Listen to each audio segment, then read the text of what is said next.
Hi everybody, welcome back. You're still watching European Closing Bell. I'm Louisa Boyce. And sterling, if you haven't already seen, has been one of the worst performing major currencies so far this year, falling around 7% against the dollar.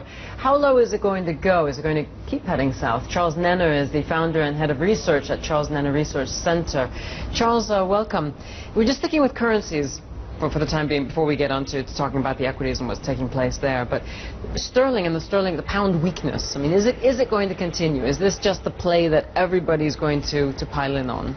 Well, my cycle stopped and they're down, I think, into July. The first price target was 150, we hit that, and I said if we see a good low, we want from 50, we'll go to 144.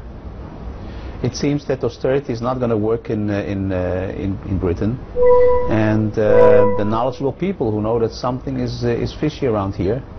But anyway, you know, I do my cycle work. When a cycle is going down, so does the cable, and you can't have to wait till the cycle bottoms. There's nothing else you can do.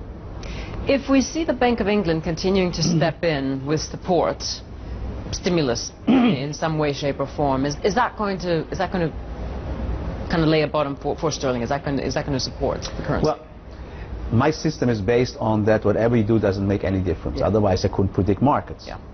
So it's not going to make any difference whoever does what. You have to wait till the cycle bottoms, and before that, you will not see a low. So what do you think a low is for cable? For the moment, we're still around 150. I would say we'll get a good close 149. You go to 144. But then you still have time to July, so if you're 144 and you still have a lot of weeks to go, it could go even lower.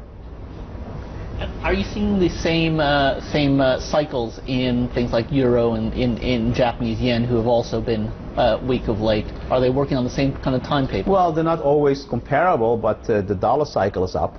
Yeah. The yen cycle is down. We have a target of 100 for the yen. And the euro cycle is down. The interesting thing is when the euro was still going up already, we were short the pound because the pound cycle topped before the euro.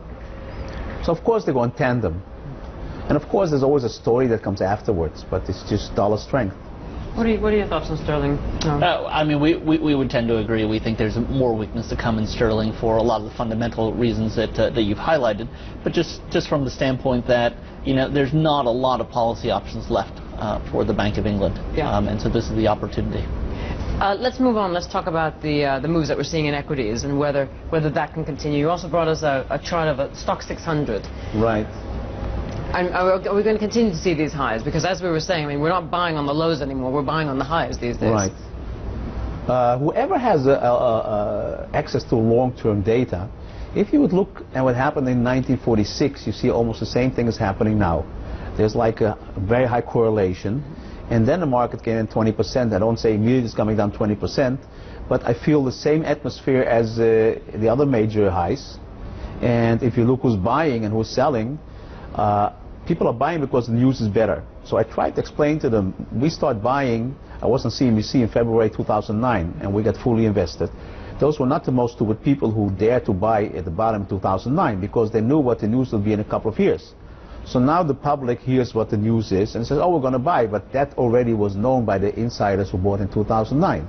And the market doesn't discount the same news twice. So there was already discount in 2009-10 because what the Fed was going to do about the good market performance of the leaders and the profits they made, and that was already in the price. So I would say the market is reacting on the news for next year. If you know what the news next year is, then you should invest. But it's not reacting on the news of today.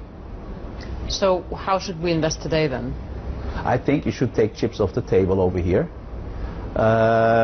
Again, I've been always warning about the bond market also. There's going to be a catastrophe soon. The gold, people try to buy in every dip, which was too early. And they have to get used to sometimes the situation is dangerous and you cannot make a profit. Try to keep the money you have for better times.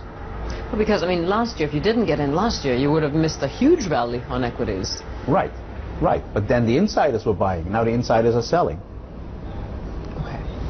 Charles? Oh, Norman? Yeah, I mean, do you see any bright spots in asset markets around the world? So if it's not in equity, it's not in sterling, I mean, where do you see bright spots? I almost don't see any bright spots. Oh, Charles, there must be bright spots somewhere. Yeah, well, we're talking long term. We're not talking for a trade. Sure.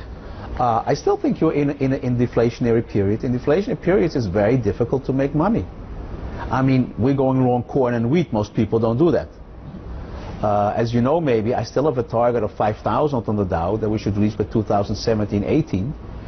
And then we get a huge bull market. So maybe the best thing is just go to sleep, put your money somewhere. I know, the problem today is people who put away the money, the savings, and they says, I'm going to retire. They can't retire because they don't get any interest from the bank. So they're forced to take chances. And that usually doesn't end well. If that's the reason why you invest, because you have to make some money, you can end up without any money. So I always warn people, just the times that you make money and the times that you have to save your money. And you have to be careful. But you know, I'm Dutch.